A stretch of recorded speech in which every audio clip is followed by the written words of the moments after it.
strategies for estate planning, the role of the deferred sales trust. And so, I think it's important to always look at any strategy that you're going to be using or implementing as it pertains to the big macro picture of what you're trying to accomplish. that has to do with your financial legacy, that has to do with your children, that has to do with giving, that has to do with just being great stewards of the wealth that you've earned, and also the wealth that's going to be passing on to the next generation. And so taking an estate planning perspective as you're looking to exit highly appreciated assets as it pertains to income tax deferral, capital gains tax deferral, how to weave those two things in is so important. In other words, it's not a one size fits all. It's sort of like putting together a puzzle piece or a masterpiece that has to do with your wealth and your legacy. And yet again, you're looking to exit this highly appreciated asset. And these are one of the monumental moments in your wealth as you are exiting these businesses: cryptocurrency, primary home, investment real estate. You're in a 1031 exchange perhaps. And so how do these two weave in together? And so I did go to our friend today, and our friend is ChatGPT, and I asked him for a few topics to talk about, and that's where they came up with the strategy for the estate planning. But we also have every single deal that we're doing has to do with this. This concept of well, how does this fit into my estate plan? And how can the deferred sales trust pass to my children? Right? Do I get a stepped up basis? What happens to the excess earnings in the trust? And overall, how does this whole thing work as it pertains to long-term, after I pass away, or just having my family as a part of this? Because I think estate planning is not just your wealth and how you want to pass it. It's also bringing in those that you want to be a part of that, and that could be your kids. And so I think the first concept to understand is that the deferred sales trust itself is a part of the bigger picture. Okay, and so what is the bigger picture? Well, first of all, you probably have a living trust. If you don't, you'll probably be getting a living trust. Work with an estate planning attorney that's local to you to do that. And that big living trust is going to help you to pass assets via not having to go through probate. So you have a primary home, you have an investment real estate property, you have a business, and essentially it's stating that the courts won't decide how and when the funds, where the equity or the assets go to. You can decide children or heirs or charity or whatever that might be. So that's your big living trust that's going to determine that. The deferred sales trust is outside over here. Let's just say this is the big living trust. And what you have is a promissory note that's owed back to you. And that's the asset you hold. It says I'm owed this amount of money because it close of escrow on my business, on my primary home, or commercial real estate. Instead of receiving all of the capital upfront and paying the tax, I deferred it by receiving this promissory note and having it invested into this third-party trust with a third-party trustee. That's our company, Capital Gains Tax Solutions. And that's the asset that's owed, the money's owed back to you. And so this promissory note can go inside of this living trust, and then your children can step into your shoes. What does that mean? Well, that means they can step into your shoes as it pertains to how you were owed back the money. They can take that same position and receive cash flow. They could also have the trust can also be unwound, and they can just pay all the tax. In other words, you can keep the tax deferral going for their lifetime. We're not. They can pass it to their kids. An installment sale, as long as it's commercially reasonable, the way we structure it, typically in 10-year terms, can be refinanced. It's kind of like a loan on a house. You might have a 30-year mortgage on your house, but you might refinance it in year 10 for another 30 years or 15 years, or maybe even a shorter period of time. Your children can continue to refinance the note and continue to defer the tax. So that's one big part of it, of the deferred sales trust as it pertains to estate planning. The second big part of it, I want to pass to Jake Carpenter as it pertains to estate tax. So Jake Carpenter, talk to us about the big challenge with estate tax and how the deferred sales trust, from an estate planning perspective, can help eliminate that 40% death tax that people are facing. Yeah, so a unique challenge that we face when an estate is large enough, and there's going to be some sunsetting of how big that estate needs to be before it's subject to federal and state estate taxes.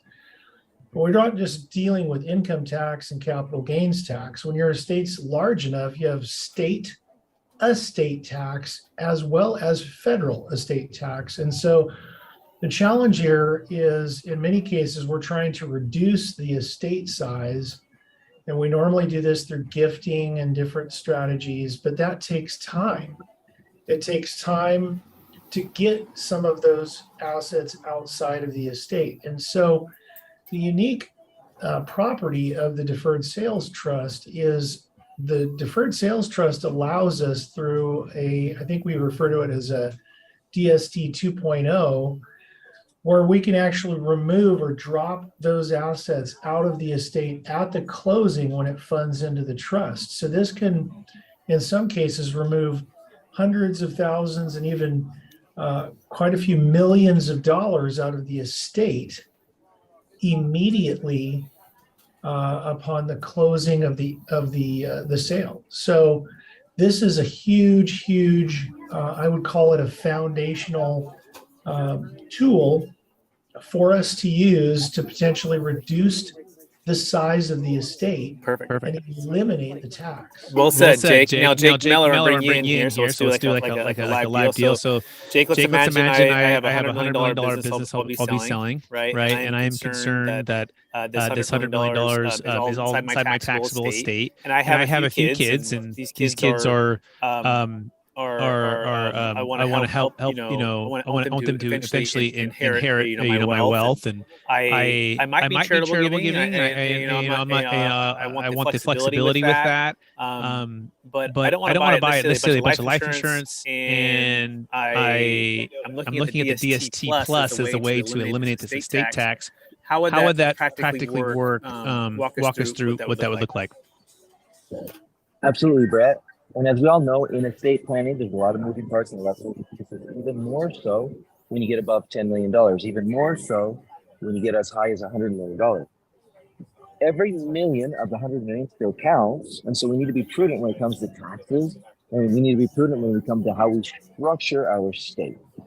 So as an example, with the DST 2.0, the really nice thing about this piece is that we are effectively, when we utilize it to sell assets and we receive the funds through the DST 2.0, we receive them in an entity that is outside of our state.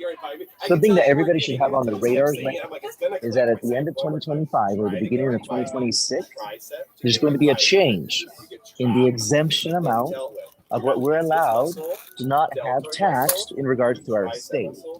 So moving assets or freezing assets inside of our estate to then also move and grow those assets outside of our estate is incredibly important, especially for individuals in this type of case example that you mentioned, Brett, that have a $100 million estate. Because again, every million counts. So how would that look coming full circle? They have some of their assets. And Brett, you and I spoke about a year ago with a developer in Utah. He literally had $100 million that he was considering what should he do. And part of it would be, well, do I keep it and give it to my kids? Do I sell it now so I can kind of control a little bit how the proceeds flow? And he preferred making the decisions now so these decisions didn't fall over the heads of his kids, who might then have problems, and it could destroy the relationship with each other. So he decided to take the action now. And in this type of an example, with the deferred sales trust, he could sell that asset, receive the funds into the DST. The promissory note, as you mentioned, Brett, is what stays frozen in their estate. And through other estate planning methods, we can mitigate the taxes there. But now that he has the proceeds of that sale inside of his deferred sales trust 2.0, he's able to then grow that. And he's got another 15 years of life. He can grow that into something dramatically more, possibly double it before he passes away. And he's doing all of that outside of his estate. Now, the deferred sales trust is just one out of many financial tools. There's still a need for life insurance. There's still a need for charitable giving. There's still a need for all these other aspects of estate planning. But no longer are any of those other tools now needed in excess. We don't have to get overly exorbitant with life insurance. We don't have to give away more of our estate to charity than we really desire because of our charitable inclination. We now can actually do what we wish at a much higher degree or higher level because of this deferred sales trust, which becomes a little bit of the keystone in the archway. In any arch, there's a keystone in the middle, and this deferred sales trust oftentimes is the keystone tool, keystone financial tool that allows everything else to have a more appropriate place and not to be used exorbitantly. I don't know if that helps answer your question. It does, Jake. It's really well said. And I think it's great to hear, sometimes we're saying the same thing, but we're saying it in a little different nuance, right? To connect with everyone who's listening to this. And so, by the way, I come back to ChatGPT. I asked them the question too. I basically say, talk about how the estate planning, with the DST, with different children and different plans and different different aspects of receiving the funds that the DST can help with. And I think this is really important to understand. This is individual estate planning. Estate planning allows the wealth owner to dictate how their wealth will be distributed after their passing. It can be tailored to meet the individual needs or interests of each heir. This is particularly useful when children have different visions for their inherited wealth.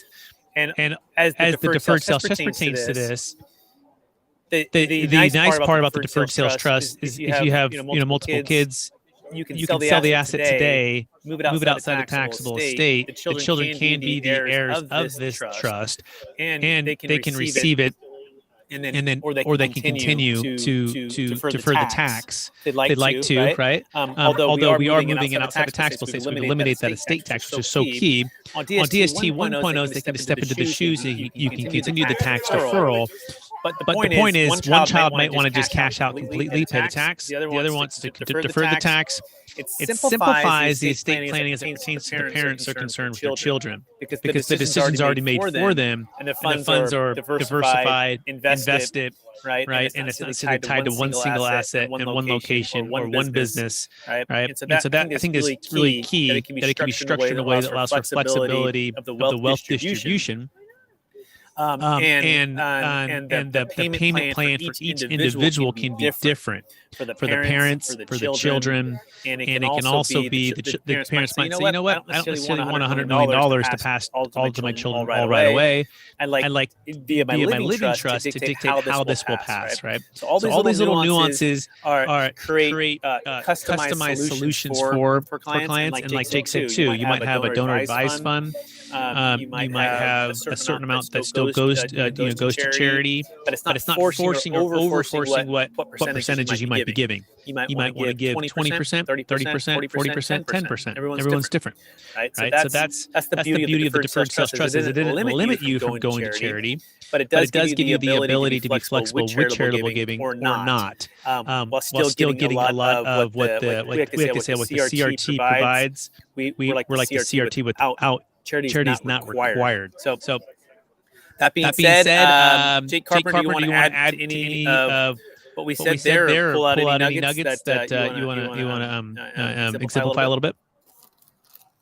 Really, the only thing I'm going to add is that I don't think a lot of children and even the owners of the assets realize what kind of tax situation they're in. And specifically, Brett, you and I have been talking about a deal, and the only thing they're focused on is capital gains deferral, but they don't realize that it's such a large deal. They're going to also be dealing with a significantly sized tax burden that falls under the federal estate tax. And, that's the reason why you really want to deal with professionals like Jake Miller, Brett Swartz, myself, Rebecca. We all work as a team to work with the individual seller's financial planner, real estate broker, attorney, CPA, tax professionals, because these conversations need to be brought up, questions need to be asked, strategies need to be built, so that we're not solving an area over here, solving a problem here and creating a problem over there simultaneously. And that's where the beauty of these larger transactions can come in, is we can use it, like Jake Miller said, as a keystone in the planning process to shift and move and customize the estate plan for each individual. Yeah, it's perfect. And by the way, I'll let ChatGPT do a little more for us too. Management of inherited wealth. The DST also provides a way to manage the inherited wealth. The DST is managed by a trustee. That's our company, which can be beneficial if there are concerns about a child's ability to manage large sums of money. There's the you guys have heard of the crisis of the third generation of wealth. First generation, typically earns or builds massive amount of wealth. Second generation inherits it, but a third generation, 70% of it's lost. And it's a huge crisis for this wealth transfer. And so as a part of this, having trusted advisors, having trusted trustees, having trusted, team in place can be very beneficial for especially large sums of money for children who may or may not be as responsible of age or whatever it might be. This ensures that the wealth is professionally managed and used in a way that aligns with the beneficiary's best interest and or the parent's best interest, right? Also, number 5, conflict of resolution through detailed estate planning, the use of the DST's potential disputes among heirs over the division of wealth can be minimized. And that has to do with the story of a client sold a 20-unit apartment complex in Folsom for him. He has a house that he inherited 30 years ago from his parents who had it for 50 years that overlooks the ocean. Beautiful, and there's 4 kids, and each of them have their own desires, right? And he doesn't want to get in the middle of it. He just wants to be retired and done with it because he's owned it for 30 plus years. But he feels trapped by the capital gains tax. But more so, he feels pressured by this estate plan, right? Whereas the estate plan, the owner can ensure each child's inheritance is customized to each of the individual needs and desires of the children. But because he sells it now, he basically creates a peace resolution now. It takes the decision out from the children who might be arguing or being in a dispute post-close. And so this is so key. By the way, all of this, you want to make sure you're working with estate planning attorneys, financial advisors like Jake Carpenter, Jake Miller, right? Tax professionals, the DST tax attorneys that are business partners we work with, as well as your own estate planning attorney, right? CPA, because it's not just a one size fits all. Each individual circumstance varies, and you want to make sure that you have a team of professionals to help you execute on this estate planning team. That being said, I'll open up for questions or thoughts. We'll start with Rebecca. Rebecca, you've absorbed all of that. Any thoughts or questions or comments on any of that? So I was actually just thinking of an example, speaking to a friend who's dealing with some trust issues, grandfather down to her children and that kind of thing. And so they own a business, and if basically you need to sell that business in order to trigger the DST in this case, to make it work for the peace in resolution in the inheritance, right? I guess. Yep. That's what I'm thinking. Yeah. So if the kids are working in the business, then it may not make sense to sell the business.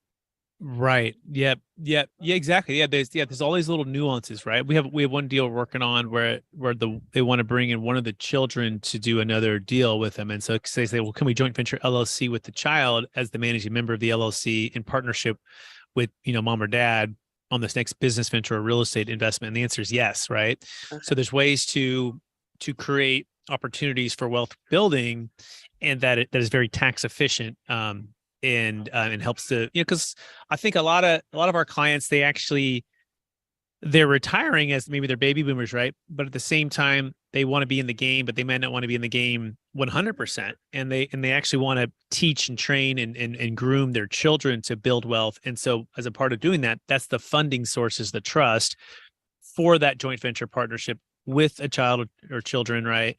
For a business, for real estate, and they're still a part of it. And that's the neat part, because there's an extra 25 to 50%, maybe as high as 60% more in this trust that can fund that opportunity, which creates more freedom for that. So is that what your any thoughts on that, Rebecca? Or?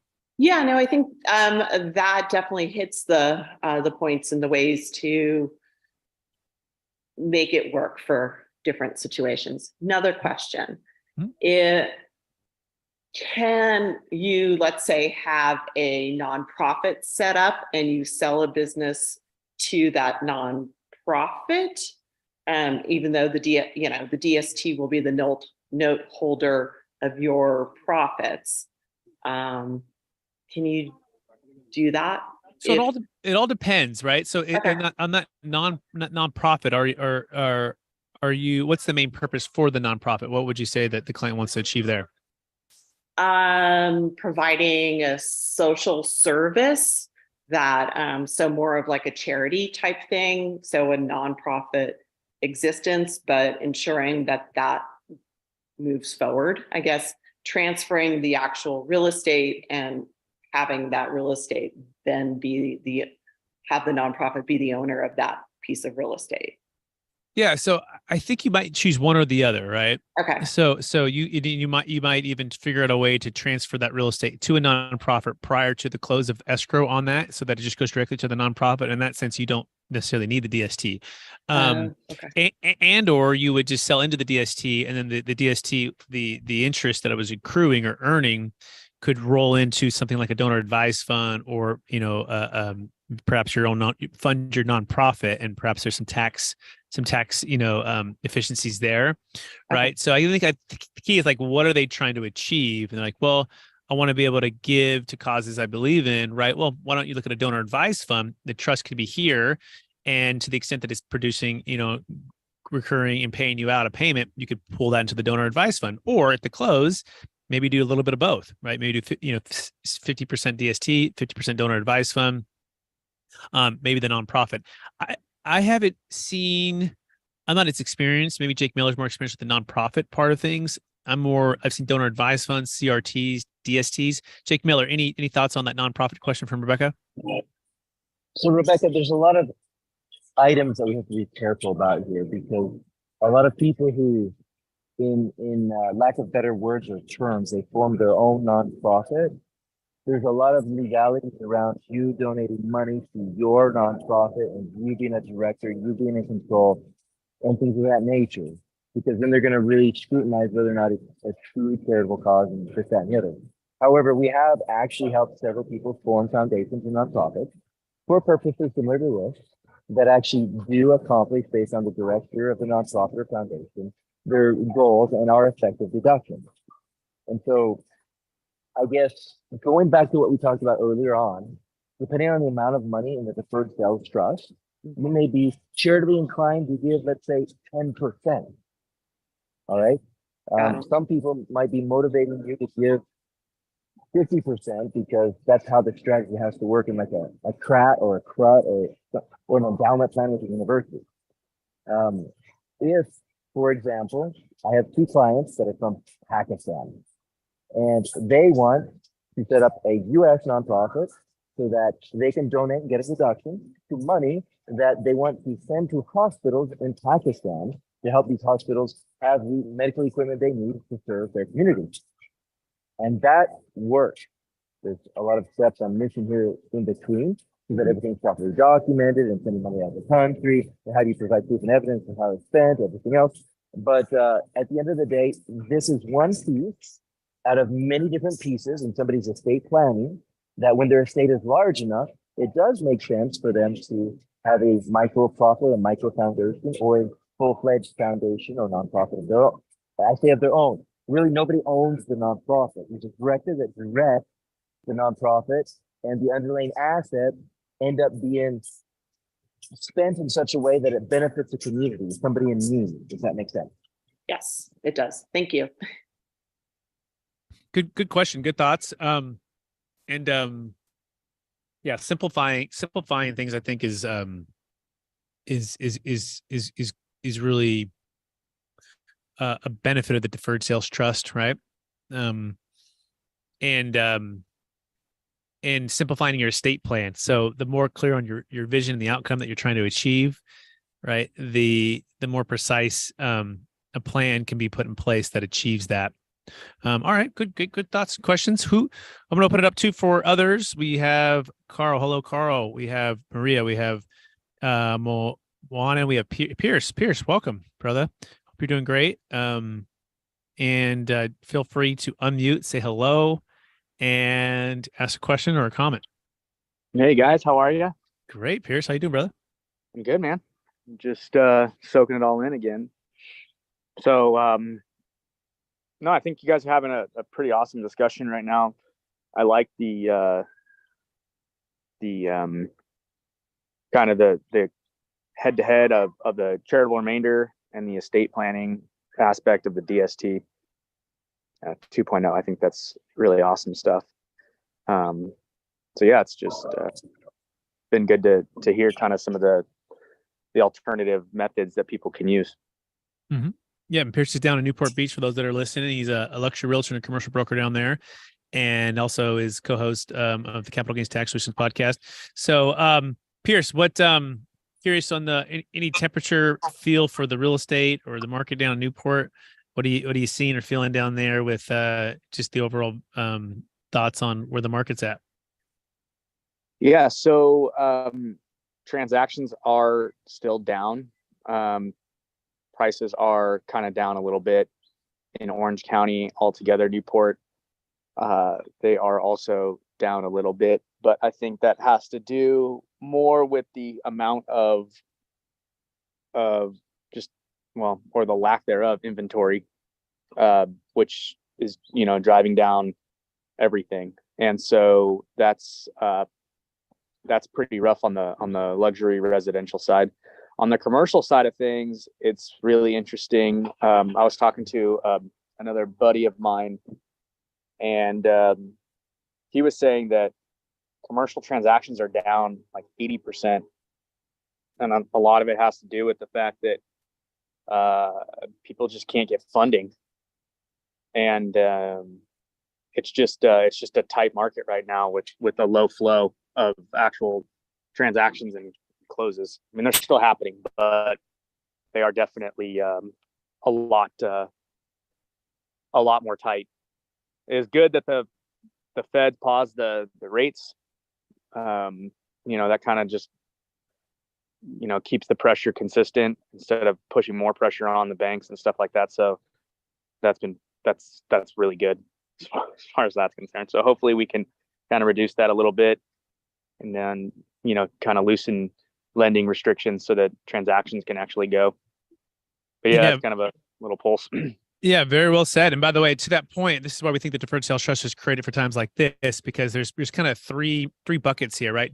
Pierce is talking about debt, or debt flow is a good way to think about it, right? How easily and accessible are transactions and debt flowing to close transactions from banks? Well, that flow is tightening up, right? We've seen that, right? And then there's also there's this cash flow, right? That's what most of us think about. Well, cash flow, what's going on with cash flow? Well, as debt restrictions tightened up, there's what's called loan to value ratios that are becoming lower and lower, meaning is not as much debt per property available. In other words, think was debt coverage ratios, right? So as the debt gets restricted, guess what happens to the cash flow? It tends to get restricted as well, because there's not as much, debt's more expensive, right? Interest rates have gone up. And then you have the third wheel, which is what we're really focused on here, is tax flow. And I guess in the middle of all of this is what's called, timing, or time. Time is the one thing that's kind of consistent in all investments, and it's the most important aspect or foundation for any investment horizon. And so as you look at these three things and you see what's going on, you go, okay, so my interest rate has gone up, my access to debt has gone down, and my cash flow, therefore, is also being restricted because you have what's called rate caps. These rate caps that are basically fixing a interest rate on a property. Those fixes are essentially it's expired. It's like an insurance on an interest rate. You go, hey, I had a 3.5% interest rate. I bought a cap, which is like an insurance to say that it's going to stay there. Well, those caps are expiring, and now all of a sudden it went from a 3.5 fix. It's adjusting to 5.5, 6, 7%, depending on what the index is that it's tied to, and your cash flow gets flipped upside down. And so now people have to sell. And so we're seeing even in the multifamily marketplace, which is actually doing really well in the sense that we still have 4 to 5 million units that were short in the U.S., and the occupancies are really healthy, 97% plus in most of the major markets, right? Doing really great. The collections are really good. The rents are actually either a little bit up or even just even. The expenses are all pretty solid. Insurance for some states like a Texas or a Florida, even California with the fires, right? Some natural disasters definitely has gone up. Yes, there's been some increases in just labor costs, but those have gotten a little bit better in the last 12 months in supplies. But overall, those are still manageable. In other words, we build in reserves and variance for those types of things. And rent growth has been so strong the last few years that these properties are actually healthy. But what's not healthy or what's not sustainable is when your debt essentially goes up by 50 or 60 or sometimes 100% increase in debt service. And so if you're over leveraged and the debt flow, meaning that the banks aren't willing to refinance. In fact, some of them are now saying, oh my gosh, you're below the debt coverage ratios based upon the covenants of the loans. These are commercial loans we're talking about here. Then it becomes a nightmare. And so for people who still have fully occupied, well-managed properties in good locations, they don't have a property problem or an NOI problem. They have a debt problem. And that's what we're seeing the effects of happening now. So where the deferred sales trust comes into all of this is not only can you sell hopefully at a decent price, and that new buyer can get a debt that is more favorable for them. But now you can defer the tax, right? Because think if it was both sides of things. Just because your cash flows tanked, right? Now the valuation obviously is probably going down as well. So you are losing some equity there. But if you've done multiple 1031 exchanges, your basis is still very low or at zero, right? And therefore the tax doesn't just go away because you didn't make money on that deal, unless you had bought it with a new basis and then you made less. You don't have a capital gains tax there. So all these threes are constantly in play, and we're seeing it all happen. And we believe the deferred sales trust is amazing because not only do you not have to worry about debt flow, in other words, you can sell. You do not have to replace that debt in the 1031 exchange. You do not have to take on the higher interest rate, and you don't have to buy that property right now that the bank may or may not lend to you based upon your overall debt coverage ratio and all of your other assets. So in other words, we call it the debt-free plan for exiting highly appreciated assets. So the 1031 exchange is the opposite. It forces you to go into more equal or greater debt, and it forces you to buy something equal or greater value, which leads into the second part, which is cash flow. A lot of these deals and all these sellers aren't necessarily taking the discount yet. In other words, they're holding on, right? And they might try to renegotiate with the banks, but they're holding on to these assets because they don't have a better place to go until they meet the deferred sales trust. They can sell, diversify, pay off debt, and then here's the biggest thing, back to the time piece, bringing this all together. They can make time be their friend, meaning they can wait 6, 12, 18 months. They can invest it in maybe some stocks that are down now. They can invest it into T-bills, which are paying 4 to 5%. They can do some lending with multifamily that, we work with groups that are paying about 10%. And they can get liquid or semi or 30-day liquid type of capital that is prepared when the deal makes sense. I'm going to pause there, see what Pierce, any thoughts on that? And then we'll pass it to Jake, and Jake can maybe wrap it up unless someone else has any questions. Yeah, and I think that's one of the biggest, best kept secrets, about the DST is that it gives you this ability to kind of sell. One of the problems I think that a lot of people are running into is that the sellers today are still trying to get yesterday's prices when, the debt just makes things not worth it anymore. I mean, the properties aren't penciling. And so sellers have to come back to earth and get off of the high that we just came off of. And it's hard to do. But if you can see, okay, well, I could sell it for, 10% less or whatever than it was, but I can defer 40% of the tax and not have to go 1031 it, right? Now, you're kind of net positive 30% as opposed to going back and buying a property at a 7.5% rate, where you're replacing the debt and replacing the value of the property. You can breathe, you can chill and just wait. And I think that, in the next few, I think a lot of people are kind of waiting for this idea that, the commercial space in 2008 on the commercial space, might come in the next 18 to 24 months. And it might. And if it does, you're going to be well positioned versus the guy who is trying to get today's, or yesterday's prices with a 1031. You're going to sit on the market longer. You're going to, and then you got to go hustle to find a property that probably doesn't make a lot of sense. Yeah. And so it's really, so freeing. You said it really well. Yeah. The flexibility of the deferred sales trust to eliminate the 1031 exchange. By the way, it also works for primary homes. So if you have a luxury home in Newport Beach, you have a luxury home in La Jolla, you have a luxury home in New York, and you're selling a primary home, big home, you can use the deferred sales trust.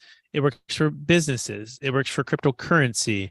It works for stock, public or private. It works for any highly appreciated asset. Here's the key: it needs to have $1 million net proceeds, $1 million gain. That's the minimum kind of to be to make it make sense. Unless you have two assets at $500,000 each, and then it makes sense for that in a shorter period of time. So that being said, Jake Meller, do you want to add to any of the last few comments and any of the wisdom to share with us? There's a couple of different things that help a lot in these types of scenarios.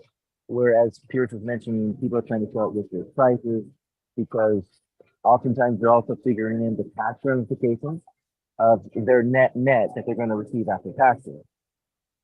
It still might be a good time to sell, even though they can't get yesterday's prices with a financial tool such as the deferred sales trust, because what they end up bringing home or what they end up utilizing to reinvest net of attorney fees rather than net of taxes, oftentimes is still greater than their original calculation of after taxes. So the deferred sales trust opens up a whole slew of new opportunities when it comes to timing of when to get out of an asset. It might be a good time because heaven forbid that the market continues to go further down.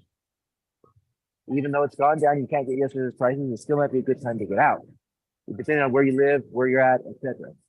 As well as some of our conversation about the charitable remainder trust and the charitable unilateral trust and estate planning and the deferred sales trust 2.0 and some of the things that we're talking about, Brett, remind me of somebody we spoke to a couple months ago selling mortuaries. I don't remember if you recall the conversation. Simply, they had some financial advisors coming to them saying, use all of your assets, lock them all up outside of your estate in a crat, and then of course you can only really at the very most benefit from possibly 30% of the actual sale of the mortuary. Do you recall that conversation where we liberated that way of thinking by allowing them, because they really did want to donate, but they were also concerned that the director of this foundation or the charity is going to change in the next 2 years. They wanted to donate, but they didn't necessarily want to donate 100% of the mortuary. Well, with the deferred sales trust, we were able to show them and open their eyes to how literally this financial tool gives them the power over timing. And for tax purposes, they don't have to get rid of everything. If they still want to donate, they can, but they don't have to donate today. They might sell today, but in 2 or 3 years, when the new director comes into that foundation, they can have the power of choice and timing of whether or not that new director is taking that foundation in the same direction the old director was taking it. And if they should donate, and not 100%, but maybe 5 to 10%, while at the same time they're reinvesting the underlying assets, diversifying, not having everything locked up in the mortuary, and building in a way their overall net worth. And so that's just another example of a conversation that we've had fairly recently, a few months ago, of somebody who, based on the information they had in the moment from their current advisors, they were not happy with the solution. They were not happy locking everything up in a CRAT. But with this, they were able to still do the CRAT at a smaller percentage that made more sense, as well as accomplish a lot of the other goals and dreams that they had going on at the same time. Brett, what do you want to comment there? No, I think that's great, Jake. It's always good to get live case studies and live deals because it brings to life what we're talking about in concept here. That being said, if you want to take action right now and start a deferred sales trust, or at least download our free ebook, you can go to capitalgainstaxsolutions.com. It's capitalgainstaxsolutions.com. We also have a brand new book that just came out. It's called Building a Capital Gains Tax Exit Plan. The Jake Miller, who just spoke a minute ago, has a chapter. I got a couple as well. We also have Kevin Harrington from Shark Tank. He's in the book as well. That's Building a Capital Gains Tax Exit Plan. You can learn and dig into the story behind the DST, how it came about, and kind of hear our journey step by step. So check that out. But Jake, if people want to find you, where can they find you, Jake Miller? And we'll do Jake Carpenter next. Absolutely. So we have a website that's very similar to Brett, strategictaxsolutions.com. Again, that's strategictaxsolutions.com. There's a little booking tab. You can hit click and find a time on our calendar, an appointment. Should you have a transaction over $1 million and have capital gains over $1 million, we can definitely talk about your scenario and situation and find out what works best for you. In addition, we also have an 800 number, 1-800-773-1848. Look forward to talking soon. Thanks, Jake. And Jake Carpenter, if people want to find you, where can they find you? All right. You can call our offices at Carpenter Capital at 509-396-5292. Our website is www.carpentercapital.llc, which will be live here shortly. And thanks very much. Absolutely. Thank you, Jake. And Pierce York, if you want to find you, what they can find you. Yeah, you guys can reach out directly on my cell phone, 916-878-0903. I also put it in the chat. You can call or text me. Excellent. Thank you, Pierce York. And Rebecca Munson, if people want to find you, they're going to be selling a house up in Tahoe. They want to defer all this tax and maybe Truckee or anywhere up there. Where can they find you? They can call, text me on my cell, 530-448-9740. Thank you, Rebecca. Appreciate it. Hey, everybody. Thank you so much for attending, listening, watching to this replay. We so appreciate everyone out there. Encourage you to take action with the information you just learned today, and join us too. You want to join us on this mastermind? You can go to capitalgainstaxlist.com as well to find out ways to join. Thank you so much.